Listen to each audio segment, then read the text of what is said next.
So today I'm going to share with you 7 ways relationships are changing in 2020. If you'd like more dating tips on how to take charge of your love life, click that subscribe button right now and hit that notification sign so I can get my videos over to you. All right, let's get started. One of the main ways that modern dating is changing is that we're no longer using the ideology of the next step. No, we are now using mindful dating, conscious dating to choose our partners. Back in the day when our parents were married or our grandparents, they didn't really have that much of an option or choice. Most people married for survival. You've heard of the term nuclear family, right? Well, it was coined in 1947. More people were married than now, today. And there was reason for that. It's because it was hard to be financially on your own and live on your own. Most people got married to get out of their parents' house and into their own roof, and they started their own families. That was the next step, right? So I wouldn't say a lot of our choices were conscious. I mean, the only conscious thing that was very important to us was safety and stability and a roof over our head, right? Financially and secure. This modern day where we have more choices because we create our own happiness, we start our own careers as women, we have more professional careers than we've ever had. We actually have choices and we don't have to do the next step. We can be more mindful and conscious and intentional about how we choose our partners. The second way modern day dating has changed is that we used to look at what was good on paper. And if you think about it, it was, what we learned through television, media, books. The Prince Charming, he has to be handsome, good looking, tall, have a job, have a car, treat me well. And that's enough. I think that would be good enough. He'd just be nice enough, right? Well, as you can see, the divorce rate is high. Why? Because of the fact that we didn't look deep into core values. So the difference between modern day and the old school way of dating is that now we're actually looking under the tip of the iceberg. We're learning about people's beliefs, their worldviews, things that we used to never talk about on a date. Remember back in the day when people would say, don't talk about politics, don't talk about religion. Well, nowadays, do talk about it. Get it on the table, because if those don't align, there's no point in even continuing that relationship if you guys are going to be butting heads the whole time. Now, if two people can keep the peace in a relationship and discuss those things and be really open about it, then more power to them. But I will tell you, for the most part, those conversations that you used to avoid, now you're talking about on the first date. The third way dating and relationships have changed is that people are not into marriage anymore. Actually, 55% of people believe that marriage is obsolete. Now, I still believe in marriage. As you know, I'm married. But I think it's a fear of actually stepping in because we all have such poor dating and relationship skills. We weren't taught in school, so if we came from a family of dysfunction or family that didn't talk about their feelings, we pick up those habits and bring it into our own relationships. The biggest problem here is we never learned how to deal with conflict. So that's why the divorce rate is high, and that scared the heck out of millennials, because 20% of millennials tell people that they don't want to get married.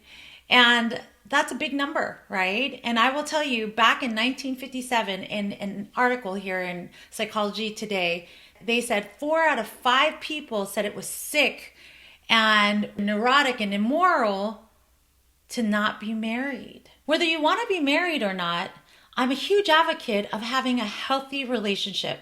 But that's going to require you to go out and get help, whether it be books, workshops, seminars. You have more resources at your fingertips today than your parents and your grandparents ever had. You can always reach out to a mental health professional or a relationship coach like myself, or any other coach within this realm. They say preparedness plus opportunity equals success. Well, that is your equation to help you find a happy, healthy relationship. The fourth new modern dating trend is meeting in person. You're going to laugh at this, but the old way of dating is online dating. And I feel like so many of us have lost that human connection. We're just on our phone, swiping, and we actually lose our own skill sets to socialize, interpersonal skills, and connect with people. So the modern way of dating is actually getting outside of our house, getting connected with community, either through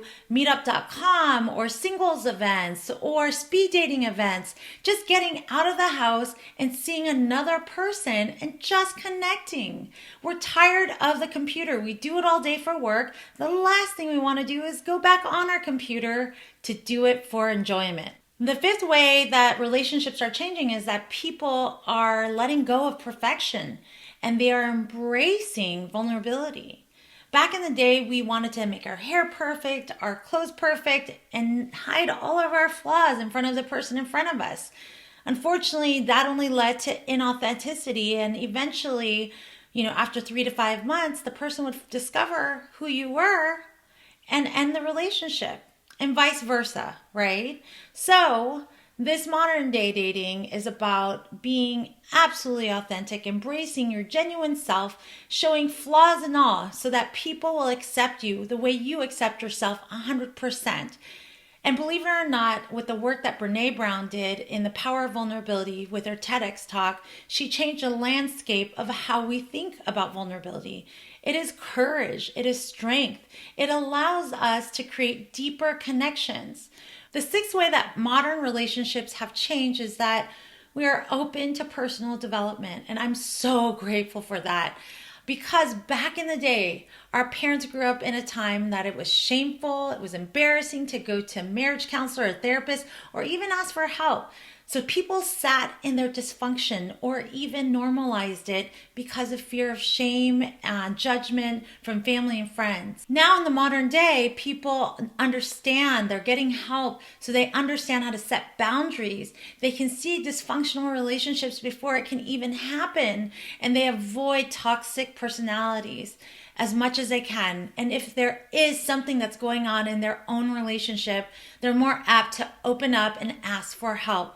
And that to me is wonderful, courageous, and I'm so happy that this is a new modern trend. The seventh and final way relationships are changing is that most of us are dating ourselves first. It used to be in the back in the day that a person would complete you, but now, because we've learned so much about personal development and growth, that we need to be empowered and wholeheartedly love ourselves first before we add someone in our life.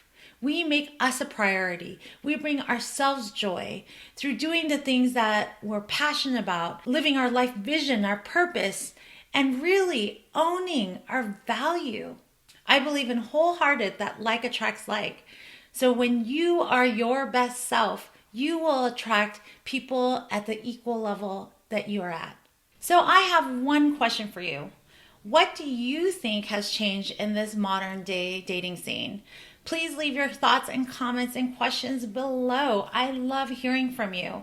And if you want more tips on how to take charge of your love life, hit the subscribe button and the notification button, and I will get them to you. Thank you again for joining me, and I'll see you in the next video.